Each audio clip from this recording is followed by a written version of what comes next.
Heroes walked in armor and with a sword through sunny lands, and under the rain they made their way through damp forests. He dreamed of becoming a traveler and lived this dream desperately, but after 40 years he had baggage. The rain did not stop, and the man raised his hand to his face, as if feeling the burden of his weak body and exhausted heart. He raised the sword that reflected the light. Despite everything, he stubbornly tried to be an adventurer, and one day something happened. The man was thrown into the air, pain was visible on his face, and his belongings bags, backpack, sleeping bag scattered in all directions because he was hit by a dragon. It was a quiet day. Numerous clouds slowly floated in the sky, a village was visible near the fir trees, and mountains stretched on the horizon in the distance. The shadow of a neighboring tree slid across the closed window, and a small bird sat on a branch and chirped. Someone turned the door handle, and through the crack dazzling light flew into the room. A dark-haired young man rubbed his eyes and squinted from it. The boy and his sister's mother were about to leave, but she promised to return soon and asked the main character to take care of Leela. The little girl, frightened, clung to her brother, tugging at the edge of his shirt, but the boy Arrio only smiled goodbye and wished his mother a good day. 5 years had passed since he was born in this village, and he and his sister, who still held him, went to another room. The boy settled on the bed, and the girl gently asked her brother to read her a book. There were 4 in the family: him, his father and mother, and younger sister Leela. The young man carefully opened the book. His attention was struck by the illustration of the knight. He gently ran his fingers over the drawing. The girl sat nearby, rubbed her eye, and looked at the book with surprise. She asked the boy who it was, but he silently did not answer. He looked at the armor, and the knight's sword with trepidation. It was his dream for the future.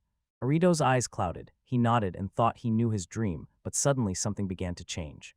The boy suddenly grew up, and there was neither a room nor Sister Leela. There was only emptiness. He sat alone, crossed his legs, and lowered his head. The tired gaze was silent. The man looked into the distance, and his fingers barely trembled. The hero's consciousness slowly returned. Thoughts rushed in his head, where he was and what was happening here. The luggage was with him, and he could not understand if this was a real shock before death. The man raised his head. Horror froze on his face. He realized that a dragon was in front of him. A giant creature with mighty wings, horns, and long claws sat opposite and calmly looked down, squinting slightly. Instinct pushed him toward the sword, but nearby emptiness. The hero turned around confused and understood. There was no weapon, and the dragon stood motionless, as if patiently waiting for something. The young man, overwhelmed with despair, realized that this was the end. This dragon had recently taken his life, and memories of the horrors of that day flashed instantly in his mind. He shuddered, boldly raised his eyes to the dragon, and thought that it had decided to eat his soul. The hero silently looked at the monster, as if asking it a question, and the monster only looked a little puzzled. Suddenly the dragon spoke. She apologized and regretfully admitted that she had not noticed the man when she was communicating with the spirits of the wind. The previous night was very surprising.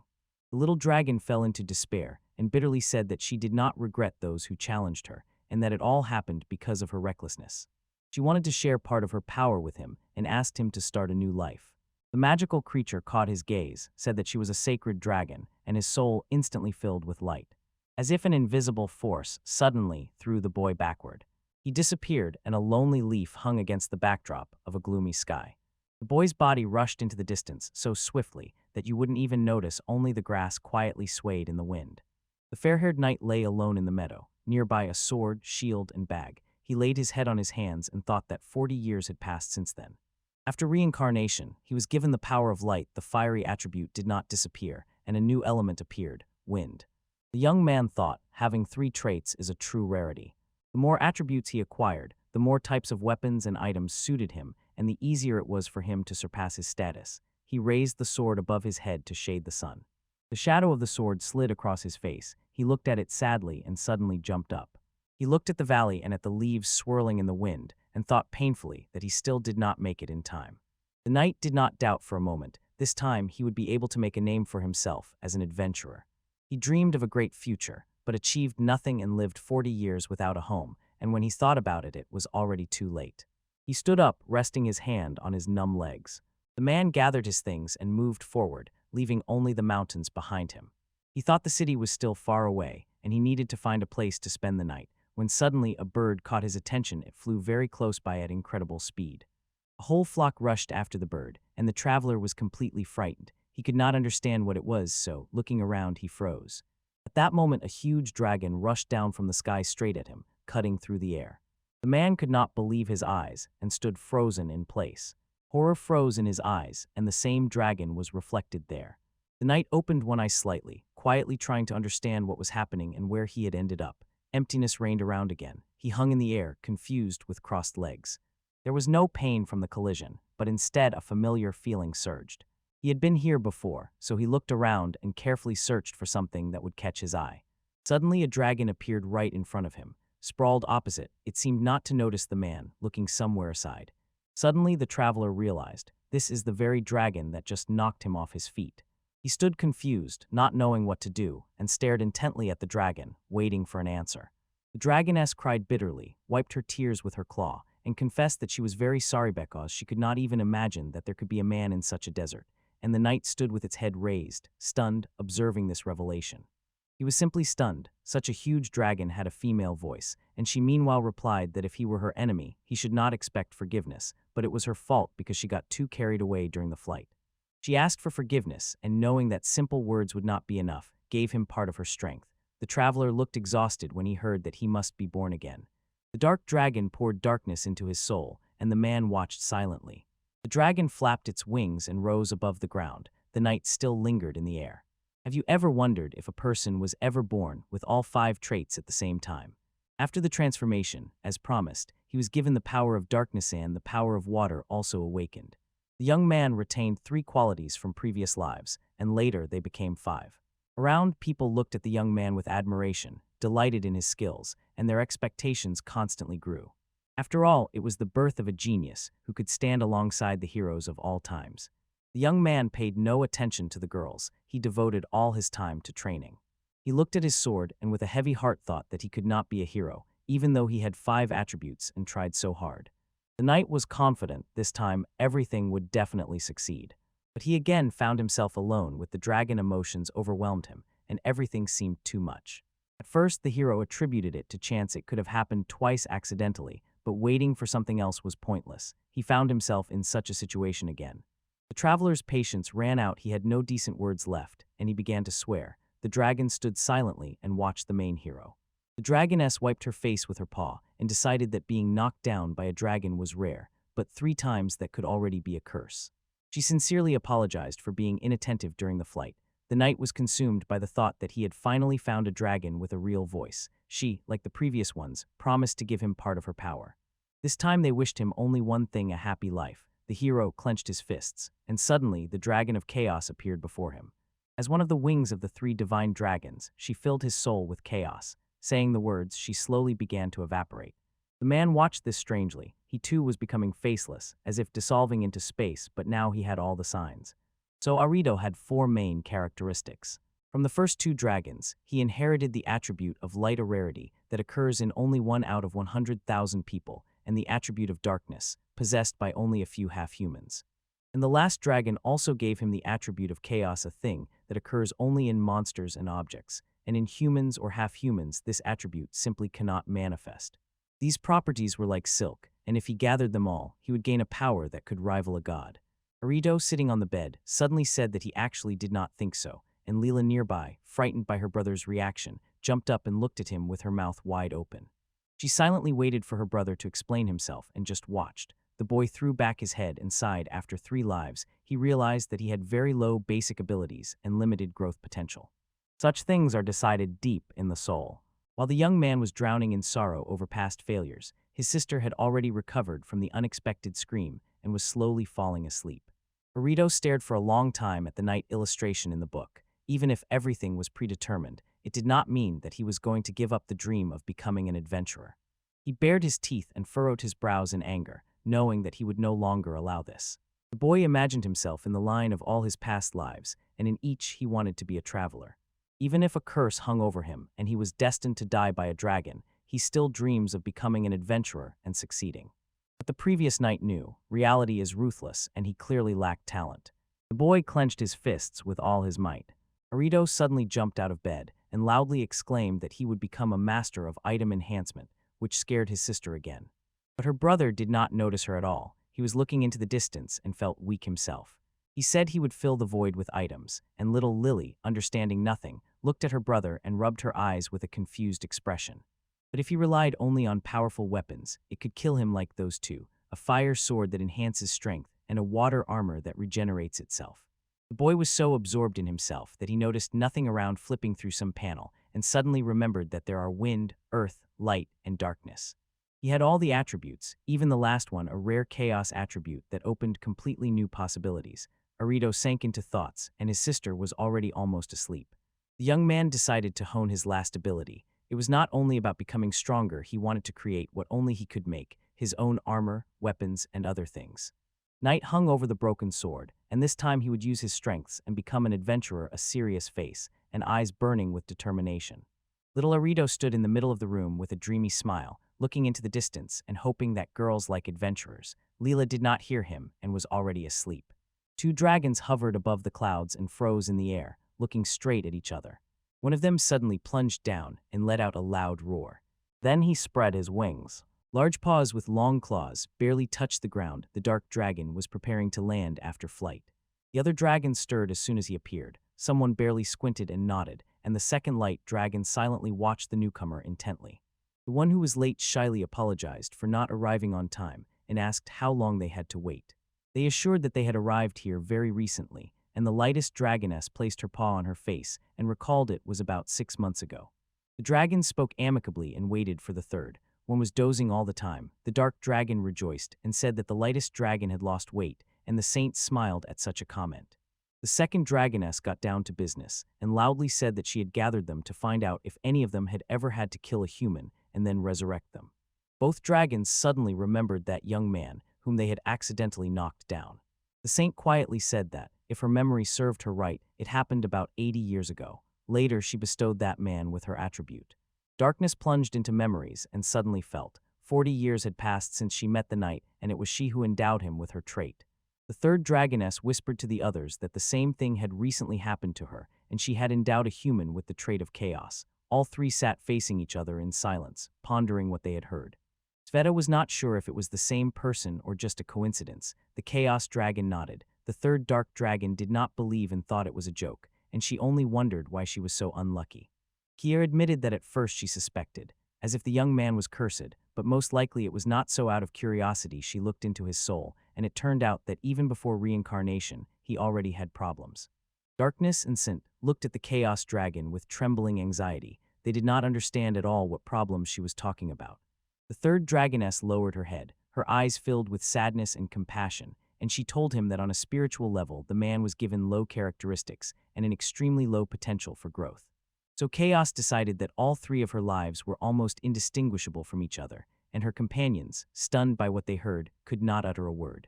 Sveta considered it a real horror and thought that it was enough to endow him with a trait of light, and the Chaos Dragon said that she did the same. She was sure that the gathered people were to blame. They took away the night life and doomed him to 2 more unhappy lives. The saint replied that they did not know if it was true.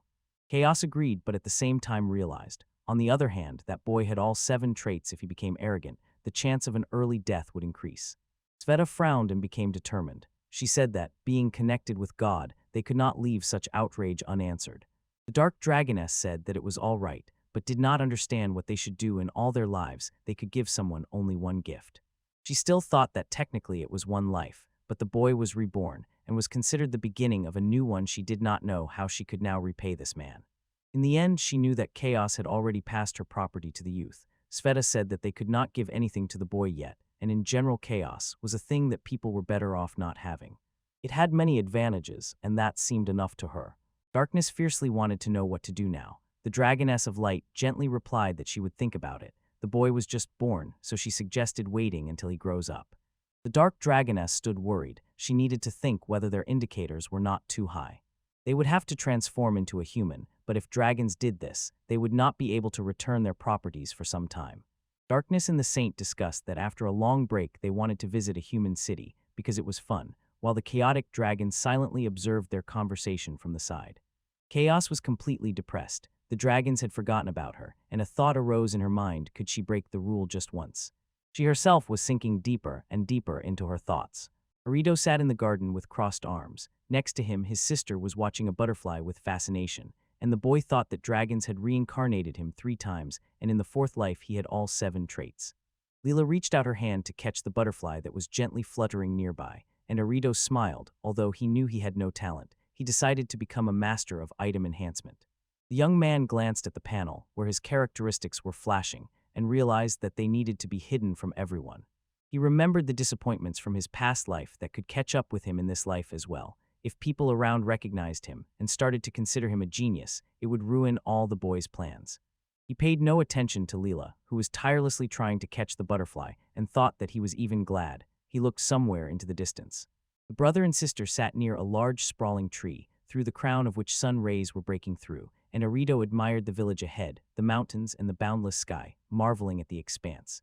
The boy exhaled deeply and smiled. He was glad to have been born in this village, because those who know how to appreciate it do not come here. The main character had already decided what he would become. He needed to think about what to do next. The butterfly that caught his sister's attention landed on his hair. Lil reached for it, leaning on her brother's shoulder, but the insect flew away. Arrio took a small stick and, full of curiosity, began to draw something on the ground. To become a master in enhancing items, he first needed to master the necessary skills.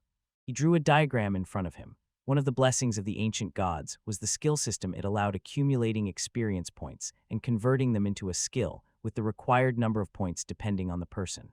The boy paused for a moment, then smiled broadly. He knew that in the future he wanted to become a master who makes things better.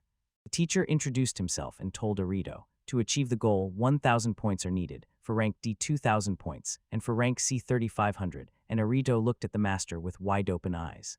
He added that for rank B, 7,000 points are needed, for rank of 15,000, and for rank S as many as 45,000 points. The young man thought that he had good compatibility. If he didn't, he would have to collect significantly more points. To work professionally with items, he needed at least rank C, and he began fiddling with pebbles, estimating that rank C required about 6,500 points. Skill points would slowly increase even in everyday life. The door of the house opened slightly, and the boy's mother peeked out, called him by name, and asked if they had sorted the herbs. The brother and sister picked up the baskets of herbs from the ground and handed them to her. The mother smiled and thanked them, and Arrio thought that points would have increased if he knew what was going on. Leela went into the house, and her brother stayed outside trying to warm up. He estimated that at 10 years old he would be able to get his first skill, and at 15 improve it to rank D. At that age he dreamed of going to the city, after a few years of training to obtain a C rank, and when he stood on his own feet to fully use his powers and polish his skills. He aspired to raise him to the highest rank S, for only then would his path as an adventurer begin. It was his perfect plan for the future. He dreamed of it when suddenly someone greeted him and asked if something was bothering him. It was a beautiful young girl with long blonde hair. She apologized for addressing him so suddenly. She shone in luxurious attire, a necklace decoration, a cloak gently draped over her shoulders. The wind blew and a leaf-shaped pin with a tassel fluttered in her hair. Arrio held his breath and could not take his eyes off the girl, his heart pounding. The stranger shared her thoughts. She felt that the boy was pondering something, and she became curious. The boy, overwhelmed with panic, waved his hands, denied that anything had happened, and said he was just imagining the perfect future. The girl propped her head with her hand and looked at the main character with concern, calling him a poor soul. She believed the future was vague and unpredictable, and Arrio tried to understand why she said that to a 5-year-old child. He looked at the girl with long braided hair, embarrassed. She was reaching out to him, and he could not understand what was with this woman. Suddenly the stranger hugged him and pressed him to herself. Arrio did not have time to understand anything and did not resist. She gently stroked his head and whispered that now and in the distant future everything would be fine with him. His face and hands were covered with drops of sweat, and he could not understand what was happening. The girl held him tightly in her arms, and the young man was confused, not understanding what was happening. He tried to calm down and could not comprehend why he received this award. The question hung in the air. The boy was silent, and suddenly a stranger whispered that divine dragons bless only once in a lifetime. She looked at the boy with compassion, holding him in her arms, and said that now, since he was reborn, everything is different, and asked him to live happily this time. The girl added that this was a small gift from her, and the boy still could not understand what she was talking about. She closed her eyes, smiled, and asked him to forget it. Their meeting was like a bubble that would disappear as soon as it rose. Arrio, closing his eyes, listened as the girl, holding his head in her hands, wished him sweet dreams. The next moment he woke up in a meadow, hair tousled, eyes wide open, and saliva dripping from the corner of his mouth. The boy rose on his hands and looked around, trying to understand how he ended up there. He rubbed the crown of his head, trying to remember what he was doing. He was sure he was helping his mother, then met someone, and in his mind appeared the image of a blonde girl with a braid. Suddenly he remembered that he was making a perfect plan for the future, but looking at the panel, he realized he still lacked points to acquire that skill. The panel displayed the number 100,101, and the boy raised his hand to the screen, clenched his fist, rejoicing that he finally had over 100 points, but something stopped him. He copied all the numbers on the panel in the order they appeared, and happily realized that he was mistaken. This time, he had more than 100,000 points. Millions of questions swarmed in his head, giving him no peace. Arrio was surprised and did not understand how and from where he had gotten so many points in one day. He tried to calm down and organize his thoughts. He thought it was a dream, wondered how he could have fallen asleep on the roadside at all, and decided to go home and rest. The night retreated, morning came, and instead of the moon, the sun rose. He stood alone on the porch of his house and was in no hurry to go inside. The boy already had 100,103 points in his account, and he silently looked at these numbers, not understanding how it could have happened, because he had never even dreamed of such a thing. Since he now had more points than needed, the former knight came to the church to acquire a skill. He looked inside. Light poured through the windows, but there was no one in the church, not even a priest. In one of the front rows, a figure in a hood was visible. The boy stealthily slipped past the sleeping old man, trying not to wake him. He came across a book that allowed one to acquire a skill independently. Arrio knew there was usually supposed to be a priest, but he still took the risk and ran his fingers over the panel. A quiet sound was heard. He turned and looked at the man in the hood to check if he was asleep. The status was visible only to him, but other people could see similar offers. The young man got back to work again. First, he needed to acquire the skill. Suddenly, a window popped up on the panel. It offered the skill of item enhancement for 1,000 points and 2 answer options. Arrio raised his finger to the yes option. He hesitated, fear pierced him, and the world seemed to freeze. Something sounded from behind. The hero turned, fearing that the man in the hood had woken up, but after a moment only his snoring was heard, and the young man silently watched. He exhaled, excitement overwhelmed him, but it seemed there was no danger, so he decided to continue what he had started, and the panel lit up the cell for item enhancement. He planned to raise his rank. He counted everything he had, and finally reached the letter A. Finally, the highest S-rank item enhancement flashed on the panel. The boy froze for a moment, and his joy burst from the very thought that, being only 5 years old, he would learn to enhance higher-rank items. The old man's voice behind suddenly interrupted his thought about the perfect plan for the future. He noticed with surprise that it was already morning, and that the old man could notice Arrio at any moment, and the young man realized with horror it was time to run away from here. Suddenly someone loudly exclaimed that Arrio had talent, and the words made the boy shudder, attracting the attention of Leela, who stood next to her brother. The boy was 10 years old. He helped Uncle Tom, who was a dwarf, improve agricultural tools, and Tom constantly said that it was hard to find a dwarf who chased a dream in old age, but Arrio disagreed. He believed that Uncle said that to everyone. Uncle said that gnomes are a people who dream of creating magnificent things from scratch. The boys politely rejoiced, and one boy quietly thought about how many times he had already said that. Uncle Tom knew they are not inclined either to continue someone else's work or to start from scratch, and he just wanted to create a luxurious outfit. It is no secret even gnomes have to spend a lot of time and effort to create items from scratch. Because of this, he left the gnome village and set out as a craftsman who makes things. From time to time, he improved his skills in a famous workshop, but eventually he was defeated. He had only one attribute. The dwarf told how he came across a wall that could not be overcome by effort alone, and at that moment, Arrio's sister, still catching butterflies, rushed past him with incredible speed. The younger sister finally achieved her goal. The insect ended up in her hands, but the dwarf began to say that this girl was a little monster and dangerous. Leo got scared and froze, while her brother, smiling, contradicted the old man's words. The boy was surprised. Why can't the same attribute be applied several times to the same thing? Then he scolded his sister a little for her joke, and the girl completely lost heart. Uncle Tom propped his head with his hand and smiled at Arrio's suggestion. He wanted everything to be that simple. He warned the boy one thing cannot be infinitely strengthened. The gnome tapped on the wooden stick he was holding. He added that you can't just take a stick and enhance it hundreds of times with the power of the earth to make it comparable to steel. The children's eyes lit up when they heard that each object has a certain number of slots that can be filled with attributes. Imagine, the number of slots is a variable thing. It depends on the quality of the item, and even if 2 items are made from the same material, the slots determine different parts of it. He decided that with experience and knowledge, one can understand how many times an item can be enhanced. The boys had long fallen silent and were attentively watching the storyteller. Arrio dared to object. It's easy to determine if you know how to evaluate. Uncle Tom looked at the young man, and he opened his eyes wide at his words. He disagreed and corrected him. Evaluation is a skill that allows you to learn about the condition of a person or item and all existing improvements, but the number of slots remains unknown. Leo said that their knowledge and experience are really important. The gnome coughed, and it was clear that he lied when he claimed to have the intuition of a master. Tom broke into a wide smile, crossed his arms, and said that there is only one way.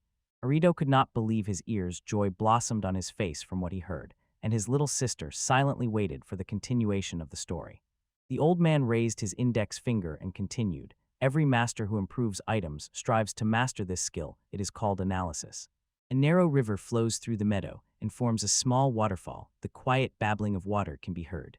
The boy found himself in the same meadow, looked into the distance, and said that analysis is the ability to reveal the true essence of a person or object, which a simple evaluation cannot provide.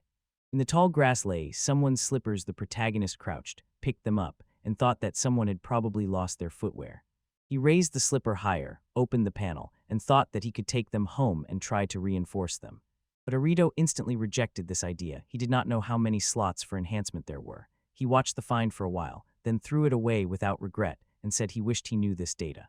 The boy lay on the grass, put his hands under his head, and began to look at the sky, while a swarm of thoughts buzzed in his head. Using his analytical skills, he could figure it out.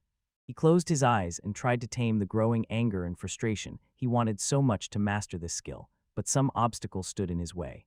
Uncle Tom said that the ability to analyze is special, a rare gift, and it is hard to acquire or learn if you were not born with it. He said that, unlike other skills, it cannot be learned in church. It can only be obtained by finding an incredibly rare artifact or passing divine trials. Arrio felt that acquiring this skill was too difficult, so it became even more valuable to him. If he had S-level in item enhancement and the analysis skill at the same time as a master of enhancement, he would know no fear. The idea inspired the main character so much that he immediately stood up and decisively said that he had made up his mind. Now his new goal would be to master this skill. He stood up and picked up the bag from the ground. He did not know how to master this skill, so he started by gathering information. The boy shouted a battle cry and took only one step when suddenly a voice came from behind. It was his older sister asking if the hero was in trouble. Arrio thought everything was fine until a stranger appeared. He turned around to find out who had disturbed him. A sweet girl with decorations and accessories in her hair smiled at him, encouragingly assured him that he could tell his sister everything and was sure he definitely had problems. The young man froze in shock, looked at the stranger, and could not utter a word. Her beauty struck him, but something troubled him. Suddenly his eyes widened, and he became even more frightened than before. The guests approached so close that they loomed over the young man, and she opened her mouth in surprise and asked where he got 27,000 points from. The girl looked more closely. Besides what was just said, she noticed that Arrio had improved ranked items. She wanted to understand if he had surpassed her in this, while the boy continued to look silently. Silence fell between them, and the young man could not understand how she could know this. The very thought that she could evaluate scared him. The girl thought for a moment and asked the boy if she understood correctly. He wanted to become a master of item enhancement.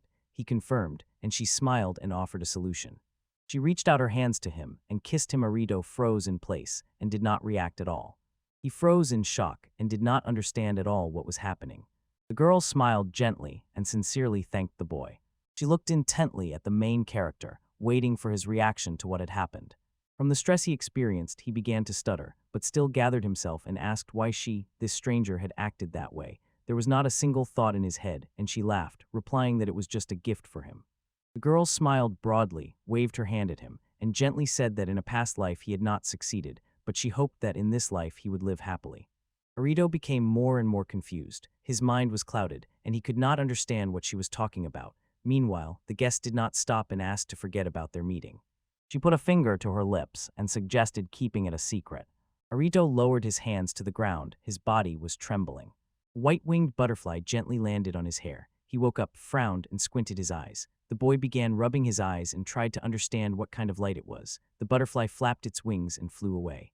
The boy rose on his elbows and looked around intently, trying to understand where he was. He grabbed his head, began to remember how he helped, but fatigue took over, and the feeling of threat from those events disappeared. His gaze fell on the slippers lying nearby. Arrio picked them up and suddenly remembered. He wanted to reinforce them, but could not. He did not know how many slits there were. He sat down, crossed his legs, and opened the panel. With a broad, confident movement, he ran his finger over it. If he had an analysis, he would definitely know how many gaps there were, but but there was no such information, so he decided to try to reinforce them. Then he noticed something. Slots with exact numbers lit up on the screen, and the hero nodded his head, remembering that this was exactly how it was supposed to look. Suddenly, Arrio realized that those slots were not supposed to appear on his panel at all. He threw off his slipper and, flustered, fumbled over the panel when suddenly, a signal sounded. The cell he had been waiting for appeared before his eyes, and his hand froze. The hero mastered the skill of analysis. He silently looked at it as if he could not believe that it was really happening. The boy looked ahead, stubbornly trying to understand everything. He could not explain what had happened while he was asleep. He was scared. He knew the skill could not have appeared by itself. He glanced at the slippers he had just thrown away. An unpleasant thought flashed through his mind, but he still wanted to make sure. The boy reached for the slippers and thought, here is a good chance to test this skill. The panel displayed all the data about the item, its characteristics, magical power, and effects. At the top shone the inscription Holy Slipper, and below it was the signature Holy Walk. The young man suddenly realized that everything was really happening. The panel showed 2 rows of slots, and the number of enhancements corresponded to the number of times he had activated them. He looked closer and suddenly noticed. After enhancing the attribute late, an effect called Holy Walk appeared, and Arrio had no idea what it was.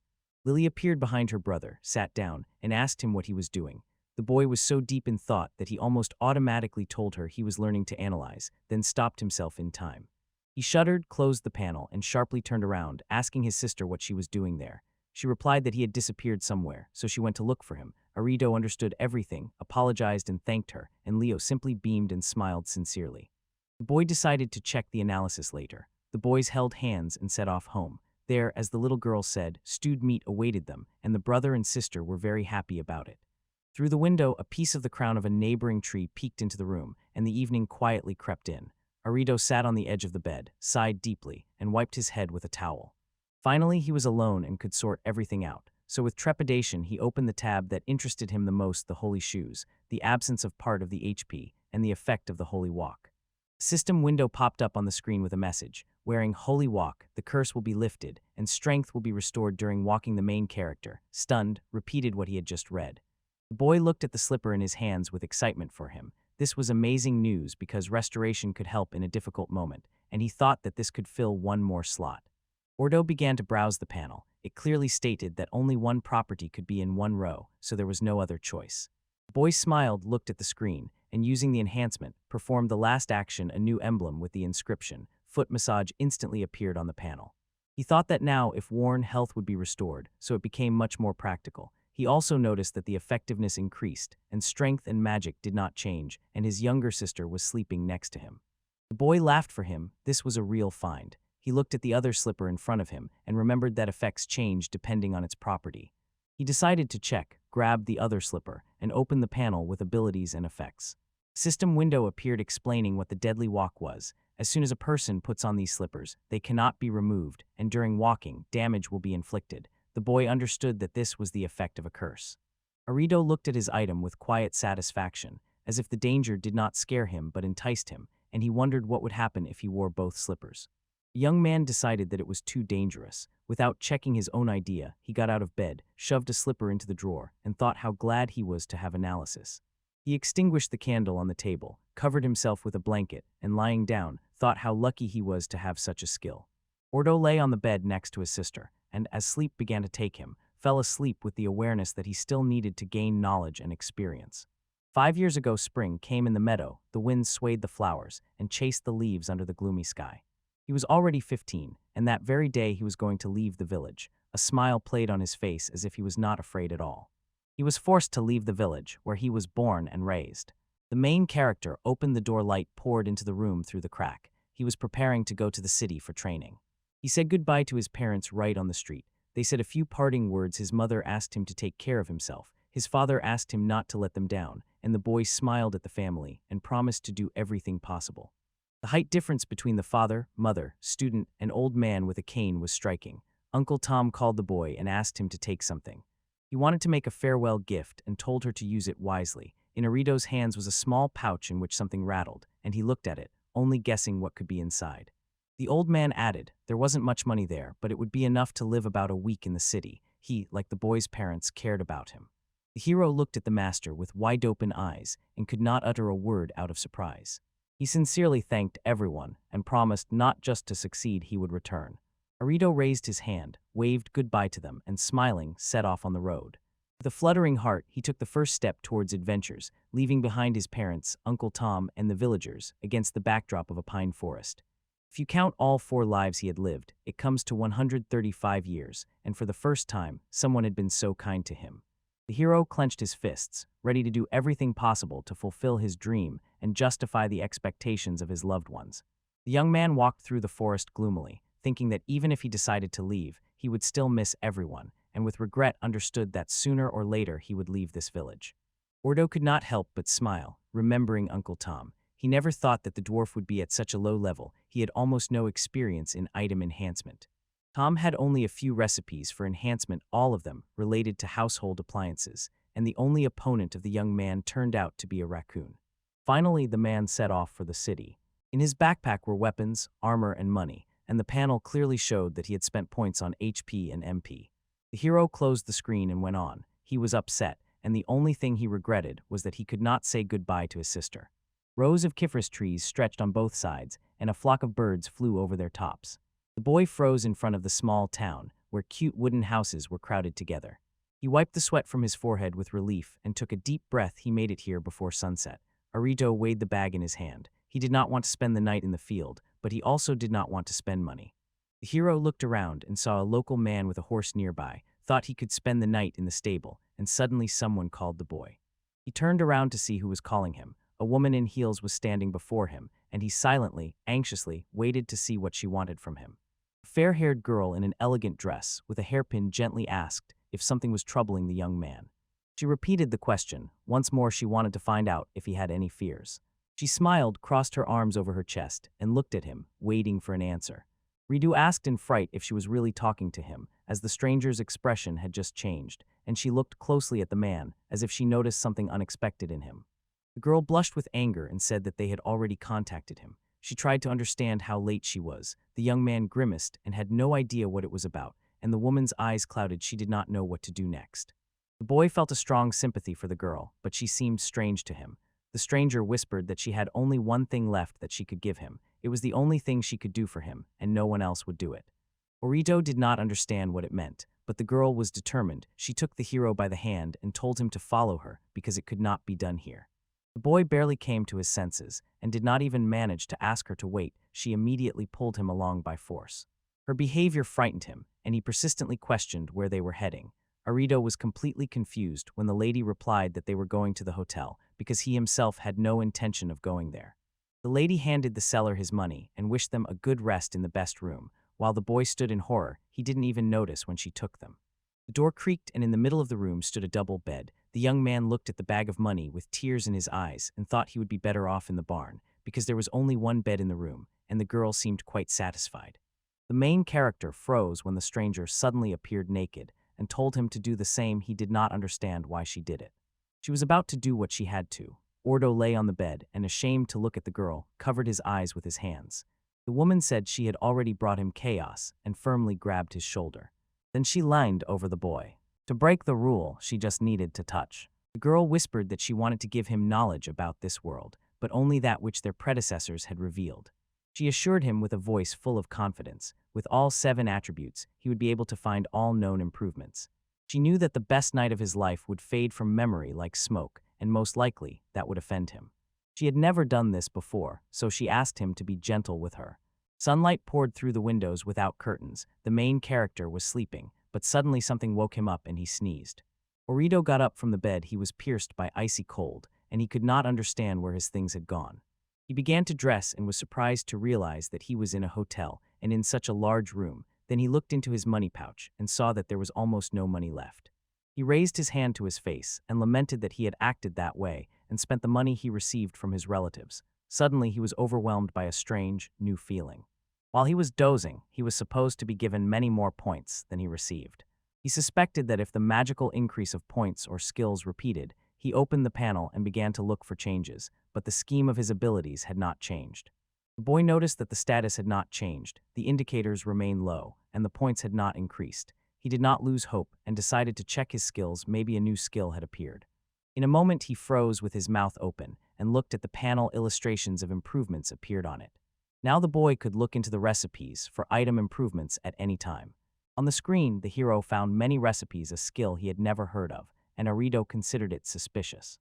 He suddenly looked around. The day before, the young man decided to try to improve his weapon. The boy left the sword, leaning it against the edge of the bed. He remembered that he received it as a gift from a traveling church servant to protect himself from monsters in case of an attack, but the man himself advised him to run away. The traveler still insisted to use the sword only when it was really necessary, but then corrected himself. He remembered that Arrio was much older than his peers and would understand everything, and the very word old seemed to hit the boy in the chest. The main character felt gratitude, but considered these words unnecessary. Casting aside memories, the young man glanced at the panel and saw the sword had 27 HP and was very worn out. Arrio knew well that HP was the same as a person's condition, so when it reached 0, the item broke. The boy carefully examined the panel and suddenly realized the efficiency indicator of the item appears only when it is used as intended. On the screen, the strength or endurance indicator was still flickering. You increase strength, and HP immediately grows. And finally, magical power, an indicator of magical potency and resistance to magic. The sword had 2 slots. The boy said that this was the basics of basics, and that by adding a fire attribute, its effectiveness would increase. Arrio clenched his fist and raised it above his head, shouting a battle cry. He wanted to postpone explanations and immediately try to carry out his plan. Suddenly, the sword's condition changed, and he noticed a new property in it. He could try a fire strike, slashing sword blows engulfed in flames, but the boy knew, at such a low level, the effect would be weak. He raised his hand above the plate on the panel, confirmed the action and froze, thinking carefully. Even if he improved the sword with 4 attributes, it would only slightly increase efficiency in 2 slots, and he did not know if there would be room for romance. Like fire and water, when darkness and light argue, their combination loses power, only chaos remains, and the boy does not know this because neither humans nor non-humans can tame it. The young man, confused, decided to try to show his progress in practice, because for this he needed to score many points. He was awarded points for improvements, like experience, so he swiped his finger across the panel and pressed the confirmation button, deciding to do it. The changes on the screen angered Arrio. His status was lowered. A new effect appeared, a sword that destroys itself. The hero realized the residual HP of the item went into an incredible strike, and the sword crumbled into pieces. It could still be swung like an ordinary sword, but its characteristics became like those of a wooden stick. The boy glanced at the sword. For a moment he thought that chaos was completely useless, but in the next moment he dismissed this doubt and decided to combine chaos with another attribute. He pressed a few more buttons on the panel, took a risk, and the information on the screen changed. Arrio even smiled when he noticed that all indicators had increased, and it turned out to be even better than the combination of 2 fires. The boy froze in thought and began to figure it out. The chaos attribute works only when it is fully charged and combined with other attributes. He raised the sword up and said that combining it with the fire of good was a good idea, but he wanted to make the sword even stronger. Suddenly he had the idea to enhance it with light or darkness. The boy decided to first extinguish the fire and then add darkness. Pressing the necessary plates on the panel, he confirmed his consent once again. The sword in Arrio's hands blazed with light, and he froze, holding his breath in anticipation of the transformation. The weapon that hissed transformed. Its appearance was very strange. Monograms were visible on the handle, and the tip had an unusual shape. He felt the sword radiate a sinister aura. Using his appraisal skill, he realized that the sword had become magical. Rank A. Truly impressed with its power, Arrio noticed that the magical power had risen to C rank, so the poisonous strike was supposed to have a good effect, but due to lack of mana, the boy could use it only once, and that surprised him. He was no longer afraid of monsters with this sword. Even with low stats, he could kill them all, and even a simple wound seemed like a victory. The grass swayed in the wind, and the young man stood in the forest with a sword in his hands, about to test it for the first time in his life. In the middle of the clearing, like a sleeping giant, lay a huge boulder. Arrio adjusted his grip on the sword handle, felt the cold steel under his fingers, and knew that the sword was at least rank A and could easily cut through stone. He thought everything would work out, quickened his passed boots scraped against the ground. He lifted the sword from his shoulder, and throwing it forward with all his might, struck the blade directly into a boulder among the forest thickets. The boy was grinding his teeth, and his hands were trembling. He groaned in pain and waved his arms in the air as if trying to swat it away, just hoping it would pass quickly. He felt like he had hardly hurt anything, and it didn't look like a cut at all, but there wasn't a single crack on the boulder. Arrio could not understand why it happened, and thought that maybe his status was too low. He got nervous, looked around for an exit, and, noticing his armor, immediately decided to reinforce it. Imagine this, it was not armor, but a simple pot lid, which was also given to him as a gift. Uncle Tom strictly forbade him to fight and said, "When monsters attack, first of all, run, throw the lid at them if necessary," and Arrio knew that adding some earth would make the lid stronger. But it was only a pot lid with a small bonus to stats, and he could not fill one chaos slot, so he decided to use the wind, and the lid suddenly lit up. The name Flying Stormcap appeared on the panel, and the boy found it strange at the same time. The Flight Plus effect appeared, allowing him to throw objects farther and hit targets accurately. The boy gathered his courage and threw the lid. It flew so wildly that it cut a pear from a tree. Arrio watched this with burning curiosity and sincere admiration. He crouched down and reached out to the lid. It turned out that the result was much more useful than the hero initially thought. He decided that the wind was exactly what the lid needed. Uncle Tom's motto about refusal and control became a reality. He put the sword aside. The upgrade was complete. He realized that although the monsters were weak, from now on they would start to appear, so he needed to be more careful. A flock of birds was rushing through the sky. In the forest, a girl named Kavalis was being harshly scolded. They said her act was vile and she should be ashamed. She turned to Sierra and pleaded with him not to shout at her. She felt there was no other choice, and the very fact that the only way to reach the boy was through direct physical contact shocked Sierra. The third girl was trembling. With excitement, a sea of problems could arise if one of the three goddesses lost her virginity. Qualis did not think it would affect her so much. Perhaps she simply would not be able to return to her original form. Two goddesses insisted that it was too serious, and the third whispered that it would be good to end life while the world still had this form. Sierra decided that this was going too far. That girl had created a new skill for the boy and simply passed it to him, and in her opinion, it was unfair. The goddess firmly denied it. She had not created this for the master who passed her trial 100 years ago, and after his death the skill returned to her, but she did not need it at all. Hearing the answer, the girl darkened and tried to understand why she had refused her analytical abilities. The third goddess did not notice the difference for her. It was more important that Arrio lived happily, and after his death this ability would return. She was fishing while the girls argued about darkness and talked about that boy as if he were her child, and she felt a strong maternal instinct pulsing within her. It seemed to her that Sierra-chan thought she had given her nothing valuable at all. The goddess was furious, and Darkness thought that although they had not given people any special privileges, it was still worth asking what he wanted. Sierra burst into tears. She knew that glasses were always in short supply, and the property of light was the least valued because it was abundant all around. Although there was nothing left to give, she still wanted to help the hero a little while he became a master in item enhancement. She decided to do it, and Dark said goodbye. The goddess quietly asked her, "Who will you become?" She grabbed the staff and began to spin it. She threw the sword over her shoulder and resolutely answered that she would become an adventurer. In this form she was weaker, but because of that, she had much more fun. Sarah understood her and suddenly blossomed with joy, then asked what Qualis thought about it. She answered as if revealing a secret. She wanted to become an alchemist.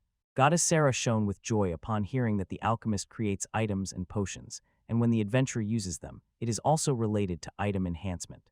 Without waiting for her to finish the story, the girls said goodbye and left, leaving her alone with thoughts about Rito. She was left alone in the forest, and only the birds heard her cries about injustice. Some girl instantly turned around. A huge snake crawled toward her and hissed. The girl sharply moved her foot aside and prepared to jump. During the flight, she kicked the snake and landed softly. She touched the ground, something pierced her, and she instantly glanced into the forest thicket. She suddenly straightened up to her full height and became alert. A huge monster's foot fell right nearby. The monster knocked down trees and left, letting out a loud roar. His appearance was simply terrible. A tiny fish splashed loudly in the river. Arrio was walking through the forest and pushed aside a small branch with his hand. 3 days had passed since you left the city. The sun was slowly setting, and the boy sincerely hoped to make it before night. Suddenly, he heard a sound. The boy turned around in fright. He did not understand what kind of earthquake it was. These were definitely not footsteps. Big monsters live here. If the monster is weak, the young man will easily handle it. Suddenly, an animal jumped onto the road. It turned out to be a rabbit. And not just one. The boy stopped in surprise. There was a whole group of them, because this rarely happens. He thought they did not notice the man at all, as if they were fleeing from someone. A flock of birds rose from the treetops into the sky. A loud roar sounded. The sound was approaching. Someone was rushing closer and was huge. Suddenly, a girl appeared in front of Arrio. She screamed loudly and burst into tears. A few days later, the boy asked how she was doing. The girl silently stared at the traveler. And then she just jumped on him, and I knocked him down. She screamed with joy it was her brother. She threw him to the ground and cried, while the young man nervously tried to calm her down. Lily inherited the blood of the great blue wolf from one of the oldest werewolf tribes, and when Arrio was still 3 years old, he was playing at home. His mother found the werewolf together with a child on the outskirts of the village. His injuries were too serious, and he died after 3 days. He entrusted them with the most precious thing, his child, and they accepted him into their family. This is the story of Lily. The main character wanted to know what Leela was doing there, and she replied that her brother had left the village, and she decided to follow him. She was depressed, convinced that Orito's brother would never take her with him, so without a word she quietly left, and only then did the boy understand why she did not see him off. The young man exhaled, not believing his ears. He gently ran his hand over his sister's head. She looked at him with tears in her eyes, and he said he was glad that nothing had happened to her. The girl smiled. Arrio thought she was angry because he left, but he was pleased to see her, and suddenly something appeared behind him. Suddenly a huge monster appeared. The boys froze in fear and could not understand what it was. The monster had giant teeth and protruding fangs. A giant hand suddenly swung and began chopping down trees. After figuring it out, the boy discovered the monster's features. He froze in amazement. A hunchbacked ogre, a level B monster, suddenly appeared before him. The boy did not have time to understand why a monster of such a level was here. His main task was to protect Leo. He drew his sword and smiled threateningly. A message suddenly flashed in the system window: bonus to attribute, strength increased by 40. Although the monster was only rank B, it had a magical sword. The monster became enraged. A wild roar burst from it, and it raised its hand over the boys to strike with all its might. Rito understood with bitter regret that he probably would not get out alive. In all his 3 lives, he had never given up, so smiling, he grabbed the pot lid, and immediately a 20 efficiency bonus was added to it. The ogre crashed to the ground with a thud, and the brother and sister were thrown backward.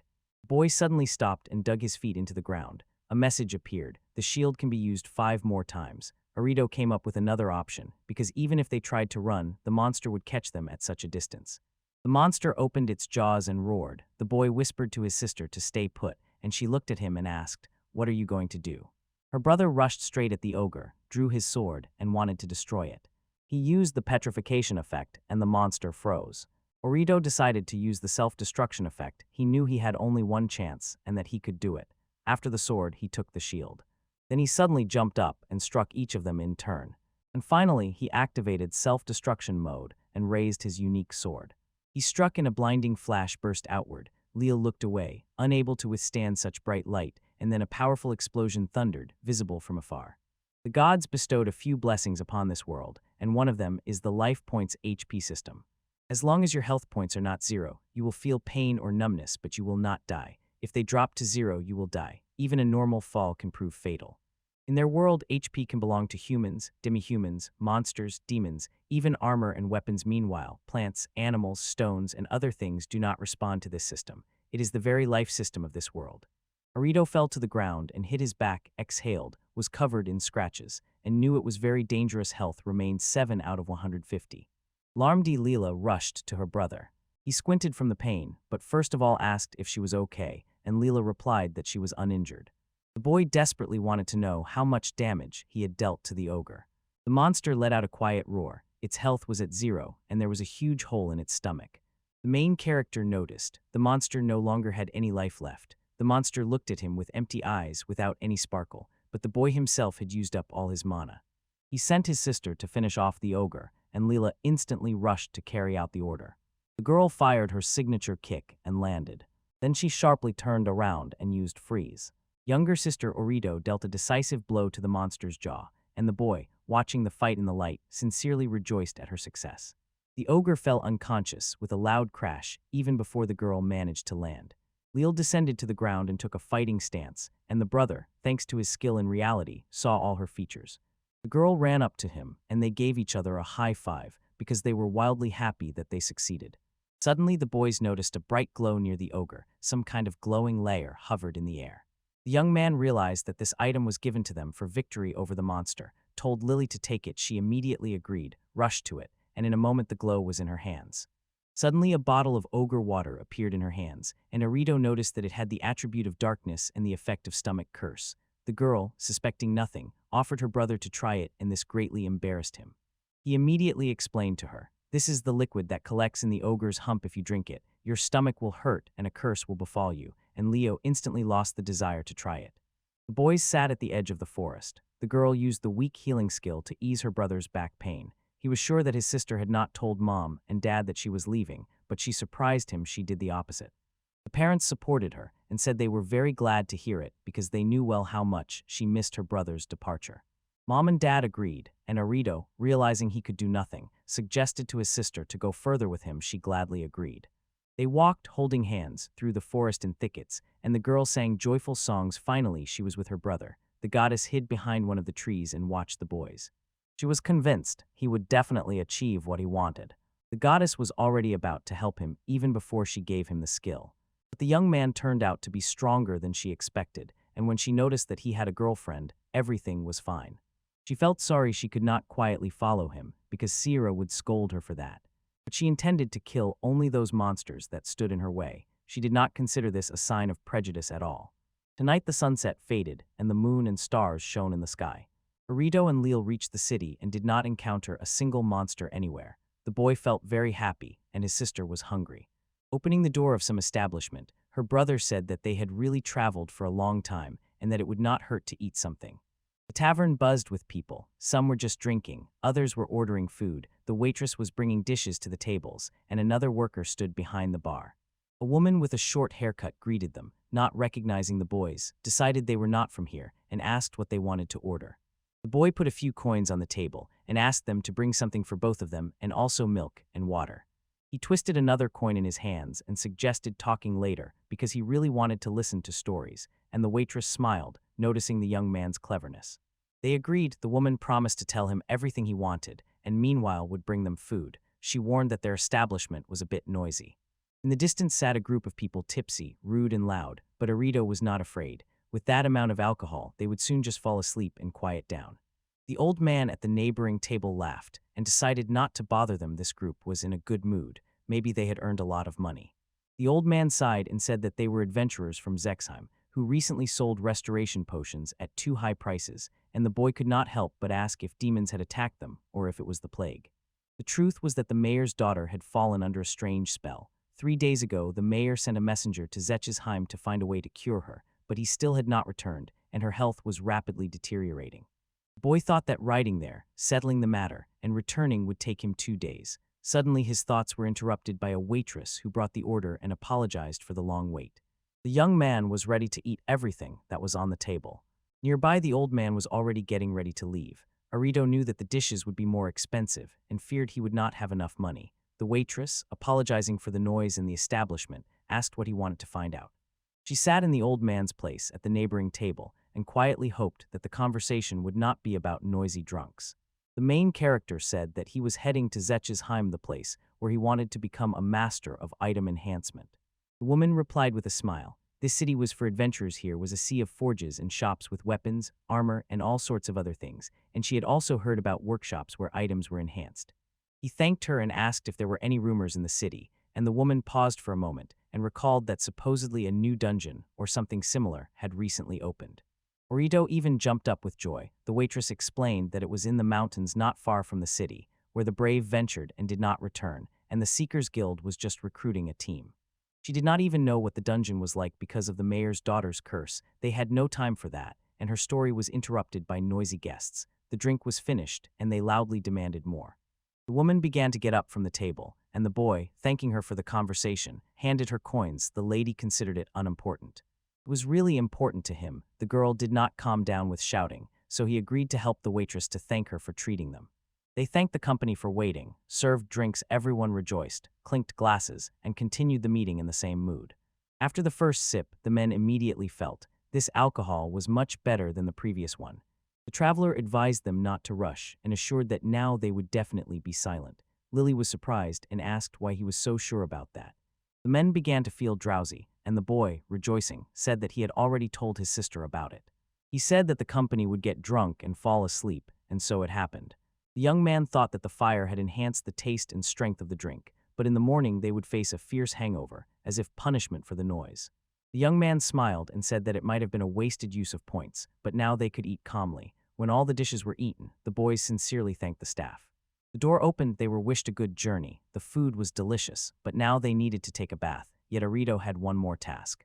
Night had already fallen, but he still needed some time to meet with the mayor. A candle was burning outside the window, its flame flickering in the darkness. A very fat man lay in bed and was sobbing. The sky was covered with gray clouds, and near the fortress half-ruined the sound of a chase was heard. A girl in high heels is rushing down the street, as if fleeing from a pursuer. Black dust enveloped her from all sides. She stood confused and did not know where to run. The elegant metal gates opened. In front of the luxurious, wealthy house stood Arrio and Leela. It was the mayor's estate, and the boys froze with admiration how huge this house was. The younger sister admitted that she was a little scared, and the brother assured her that everything was fine, he just needed to ask a few questions. The young man knocked on the door, introduced himself as a traveler, and apologized for disturbing us. He took with him some ogre water from the stomach curse and hoped with all his heart that this bottle would help. The main character uses the illustration skill and is surprised to learn that ogre water can be used to lift curses by enhancing it with light. It does not work on all curses, but it really helps with some. But no one said which curse exactly, and no matter how much the brother and sister asked, no one knew. The butler invited them to the estate to find out if ogre water would help. They first had to figure out what type of curse it was. They sat on the sofa and waited, and Arrio could not believe that the mayor had just brought the first teenager he met, and he said he could help with the curse he doubted if they were really that desperate. The door suddenly opened. A man appeared before them. It was Mayor Thomas. He wanted to find out which of the boys could lift the curse from his daughter, but unexpectedly he could not hold back tears and cried, embarrassing the newly arrived guests. The boy repeated the words the old man cried and grabbed his hand. The mayor realized this might be a vain hope because the boy was very young, but decided to believe and ordered the curse to be lifted. The old man led the guest into his daughter's room, and although the young man fiercely resisted, the old man did not pay any attention to him at all. The mayor promised a generous reward if he too helped, although he actually wanted to ask for something else. Suddenly the man dropped his smile, became serious, and warned that his daughter's magic must remain a secret, otherwise he would pay a lot of money, hire S-rank hunters, and get rid of those who told about it, and the boy did not argue and said he understood. He also understood that he should not have interfered in what did not concern him. The old man stood firm and kept saying they had little time. The three of them froze in the corridor opposite her room. The mayor opened the door, and the travelers looked inside. In the room, only one candle flickered, and nothing was visible in the darkness. It was too dark, so the boy could not use analysis, but he still saw the outline of a silhouette on the bed. From the depths of the room came some sounds, and he instantly became embarrassed. The young man decided that it was his breath, and the death woman said that she was getting worse every day and reminded him that he should not talk about the curse and about how her daughter looked. Arrio swallowed nervously and entered the room. Leela grabbed the hem of his robe. The traveler was just reaching out his hand to lower the canopy over the bed. Before them on the bed lay the body of a woman so large that it occupied the entire bed. He silently looked at her swollen hands and face while she snored. He realized that she had the curse of expansion. It forced her to gain weight relentlessly, even without eating. It did not hurt, but she could not move, and the health points fell daily, so a slow and painful end awaited her. The death woman urged the main character to remove the curse, and thousands of thoughts swarmed in his head. Without a rank of mage, it was impossible. Even if he strengthened the ogre's water, everything got out of his control. The old man began to suspect that the young man would not be able to cope because he himself was anxiously planning moves and inventing what to answer. Suddenly he heard the girl start crying and stumble over her words, shouted help, and he froze. Arrio asked Mr. Thomas and Leela to leave. He needed to concentrate. The mayor believed him and asked to save Melina, then left the room and closed the door behind him. Although the main hero was not sure of his actions, he felt he could fill an ordinary copper sword with magic, so he took a risk and pressed the necessary plates on the panel. He gathered himself and focused all his strength on the vial of ogre water floating between his hands and glowing brightly. The incredible happened. The ogre water turned into holy water. It had properties of light and chaos, and it purified much more strongly. Arrio held his breath from his own success. He really did it, and now could lift the curse from Lady Melina. Only one thing remained for her to drink it. He uncorked the bottle and poured the contents directly into her mouth. Her body shone so dazzlingly that the boy covered his eyes with his hand. Right by the door stood Mayor Thomas and Leela, and they barely contained their excitement. The door opened slightly, and Arito's head appeared in the gap. He called the mayor and said he was finished, and the mayor looked very worried. Then Mr. Thomas heard stunning news from the young man. The curse was lifted. He ran into the room, calling his daughter's name. She was crying but could already speak. Melna's father looked at her with tears in his eyes and could not believe that it was really over. Pan shone with happiness and constantly hugged his daughter. Leela and Arito silently watched the happy family. The girl sincerely praised her brother and said that he was truly wonderful. She could not understand how he managed to lift the curse. He replied that he was just lucky. They passed by the room. Empty beds stood in it. The girl couldn't stand it. She threw herself onto the bed and kicked her legs up. She was enthusiastically telling how everything there was soft when suddenly the mayor approached. Her brother was already about to scold her, but the gentleman did not get angry, only laughed and said that everything was fine. The butler entered the room holding a bag in his hands. Mr. Thomas said, "Today is worth resting and having fun." They saved his daughter's life. Then he called Arito again and he turned around. The mayor was going to present the boy with a well-deserved award. 5 million gills lay in the sack. He did not want the guys to suffer from insomnia because of that weight, so he decided to repay them now. The man tried to interrupt him, but he said that was all he could give now and asked them not to argue but to take it. The young man sincerely thanked the old man and took a sack with the reward from him. Mr. Thomas said, "He is the one to thank," apologized for the delay and wished good night. On the floor lay an open sack of coins. The boys gazed enchanted at the newly acquired wealth and could not believe their eyes.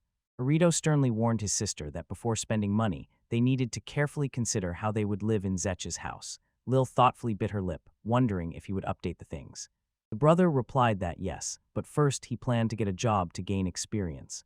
The young man recalled the waitress's words that there were plenty of smithies in this town where things were repaired and improved, and there were even several vacancies. He found a few interesting workshops, but one obstacle stood in his way.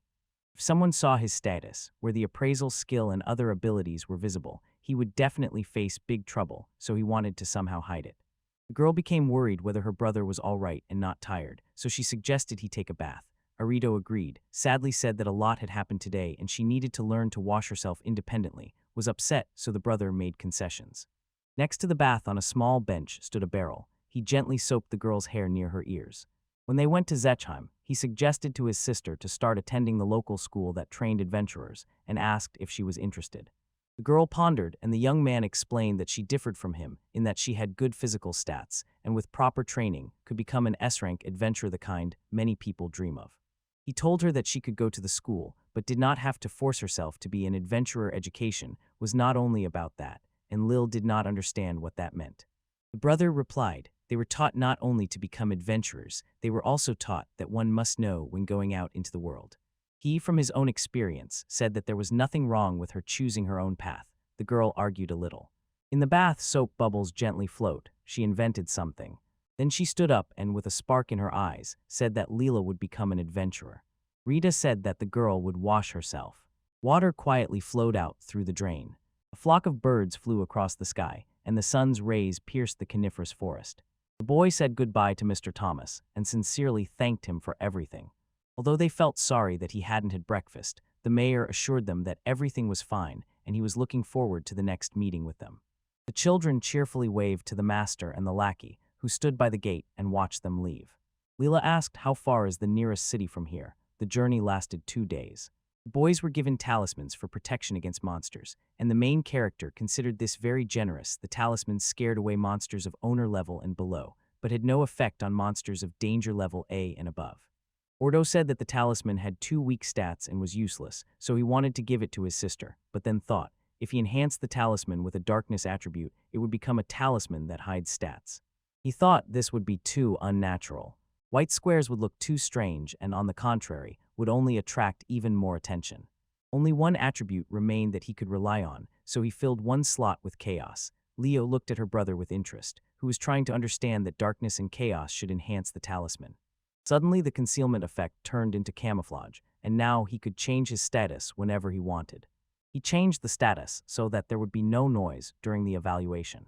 He was confident that a skill of level B would greatly help him find a job, and at that moment, Leela suddenly grabbed his hand. She whispered, "Look ahead."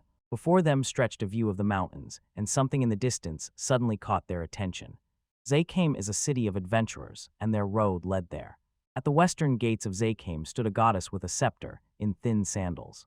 Finally, she reached the city and felt relief Arrio had not yet arrived here. She was gripped by anxiety. Where were she and Leela now? The guys arrived in the city of adventurers, and from the first minutes felt a special atmosphere. It turned out to be incredibly beautiful, and the streets were crowded with people all hurrying about their business. Burdened with affairs, the brother and sister decided to go to the Montenio Bank to resolve important matters. As soon as they entered, a consultant approached them, greeted them, and offered help. Arrio decided to deposit money into his account. The bank consultant explained that it was a deposit. The boy was asked if he had a credit card. Arrio replied that he had recently arrived in the city and barely understood banking matters. The bank employee said that the boys were probably not yet familiar with the unique system that operated in their city. Then the consultant called Samantha, one of his colleagues, who knew this system best. She approached the boys with a friendly smile, introduced herself, and immediately broke the ice, promising to explain how the city's unique system worked. Arrio was happy to meet Samantha, and although he was surprised by her short stature, she explained that she had dwarfism and was 24 years old, after which she invited the boys to go with her. Samantha began explaining to Arrio and Lily how to open a bank account, and at first one of the girls asked what amount needed to be deposited, adding that even small amounts were accepted. Arrio said that there were 5 million GI in the bag, a considerable sum of the local currency. Samantha smiled and noted that a child would not carry such money. The girl suggested depositing the amount into the account and gifting the boys a year of silver concierge service, 3 free financial consultations per year, and help with finding housing and signing a lease agreement. In Reno Bay, Samantha spun the coins in her hands for a long time, checking if they were genuine. Arrio agreed to give all his money and asked the gnome to help take little sister San Lily to school, and Samantha agreed to help without hesitation. The girl thanked the boy for his trust, smiled, and said that before he deposited the money, she would first tell him about a unique system. It turned out that coins were hardly used because there was a card called Gillica.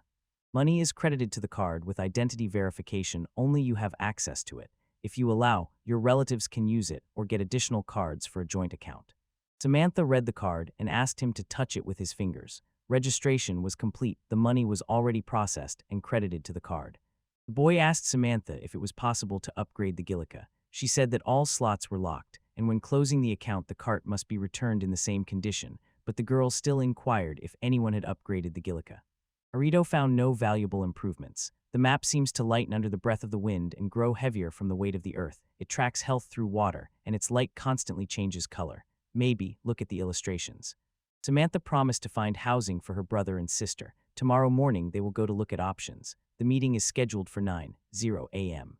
The girl thanked Arid and Lyle for their time, and the boys, knowing that the money was already safe, went to lunch. Suddenly Lyle noticed someone. Strangers are arguing heatedly. It makes you want to find out what exactly happened. Although the team looks well balanced, they clearly have problems. The stranger, full of curiosity, asked why the boys decided to leave. Arrio politely said he did not want to disturb those entering the bank and asked how he could help, and the stranger introduced herself as Sierra, apologized for the suddenness, and asked to pretend they knew each other. The unknown woman said that yesterday she registered as an adventurer. The B-rank team now wanted her to join them, and the boy listened and understood what Sierra meant.